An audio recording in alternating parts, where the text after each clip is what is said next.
lupakan yang lain, pilih Amin.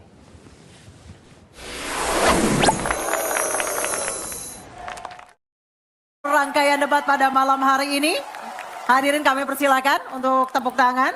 Dan masih tersisa 2 debat lagi yang akan diselenggarakan oleh KPU. Dan kami mengingatkan Anda untuk menggunakan hak pilih Anda pada Rabu 14 Februari 2024. Dan semoga debat ketiga kali ini bisa menjadi bahan pertimbangan Anda untuk menentukan pilihan siapa pemimpin Indonesia ke depan pada 14 Februari 2024. Dan kita tutup acara kita malam hari ini. Saya Aryo Ardi. Saya Anisha Dasuki mengucapkan terima kasih atas kebersamaan Anda. Sampai Selamat jumpa. malam.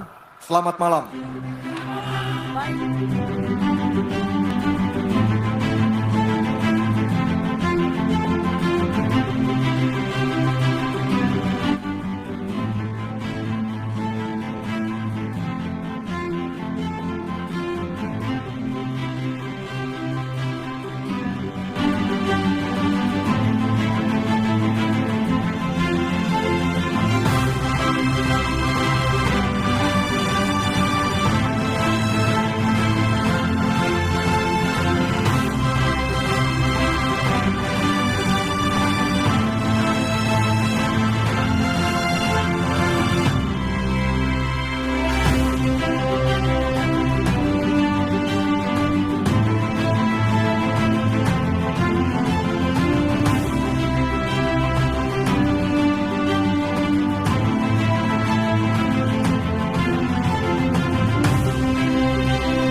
Sebelum saya menjawab pertanyaan itu, saya mengklarifikasi tadi data yang meleset. Maaf Pak Prabowo, angkanya terlalu kecil. Bukan 320 hektar, tapi 340.000 hektar. Saya klarifikasi. Kemudian itu pun salah. Melanjutkan Itu pun salah. atas apa yang perlu saya sampaikan. Mas Anies, Pak Prabowo, jangan Pak Prabowo, data Pak yang Prabowo, salah. mohon Pak maaf Prabowo, Bapak. mohon maaf. Ini mohon nanti tenang ada dulu kesempatannya, hadirin. baik. Mohon tenang. Harap tenang. Mohon tenang. Harap tenang. Harap tenang. Baik, kita akan lanjutkan.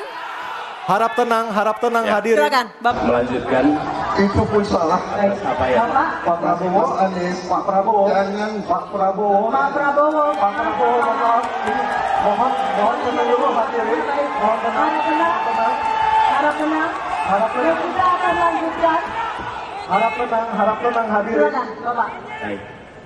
Ini adalah salah satu ancaman non-tradisional yang makin hari makin nyata dirasakan di Indonesia.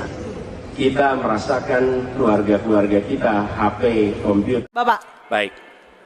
Ini adalah salah satu ancaman non-tradisional yang makin hari makin nyata dirasakan di Indonesia. Kita merasakan keluarga-keluarga kita HP, komputer menghadapi tantangan hacking. Karena itulah menurut kami perlu sekali kita membangun satu struktur pertahanan cyber yang serius. Dan ini tidak cukup dengan memberikan tugas pada sekelompok orang. Satu adalah dengan membangun satu sistem yang komprehensif. Perencanaan komprehensif yang melibatkan seluruh lembaga termasuk komponen masyarakat.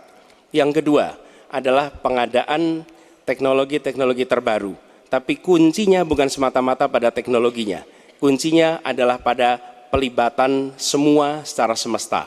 Yang ketiga, yang tidak kalah penting adalah mekanisme untuk merespon balik apabila terjadi kondisi serangan. Sehingga bisa memiliki kecepatan untuk recover, kecepatan untuk kembali dalam sistem ketika terjadi serangan-serangan cyber itu. Jadi menyusun ini, satu adalah melibatkan secara komprehensif, yang kedua menggunakan teknologi terbaru, yang ketiga sistem recovery yang cepat. Terima kasih. Baik, terima kasih Pak Anies. Waktunya 1 menit, silakan Pak Anies. Ketika dikatakan bahwa standar etika yang dipegang adalah tinggi, memang menjadi Presiden, Panglima tertinggi harus memiliki standar etika yang amat tinggi. Itu harus. Karena dia akan mengambil keputusan, mengerahkan pasukan, dan ketika harus bertempur ada korban nyawa, itu keputusan-keputusan etika. Tapi dalam kenyataannya Pak, ketika Bapak memimpin di Kementerian Pertahanan, banyak orang dalam pengadaan alutsista, PT Teknologi Militer Indonesia, Indonesia Defense Security, lalu orang dalam pengelolaan food estate, lalu ada kejadian-kejadian di mana kita semua menyaksikan ketika ada pelanggaran etika dan Bapak tetap jalan terus dengan cawapres yang melanggar etika. Artinya ada kompromi atas standar etika. Standar etika ini fakta. Ini fakta. Dan kemudian dalam pidato Bapak mengolok-olok tentang pentingnya etika. Saya tidak tega untuk mengulanginya. Pertanyaannya, apa penjelasan Pak Prabowo soal itu semua? Baik, waktu habis. Oke, harap tenang dulu. Kita lanjutkan acaranya. Kami persilakan Bapak Prabowo untuk menanggapi pernyataan Bapak Anies Baswedan. 1 menit, silakan Bapak. Jadi, saudara-saudara, semua data yang saudara ungkapkan itu keliru semua. Jadi saya bersedia, kita duduk, kita buka-bukaan, ya. Mau bicara food estate, mau bicara apa, PT Teknologi Militer Indonesia, kita buka, iya kan? Jadi di mana masalahnya? Nah, saudara bicara etik-etik, ya kan? Saya tuh keberatan karena saya menilai, maaf ya, karena Anda desak saya terus terang aja saya menilai Anda tidak pantas bicara soal etik. Itu saja.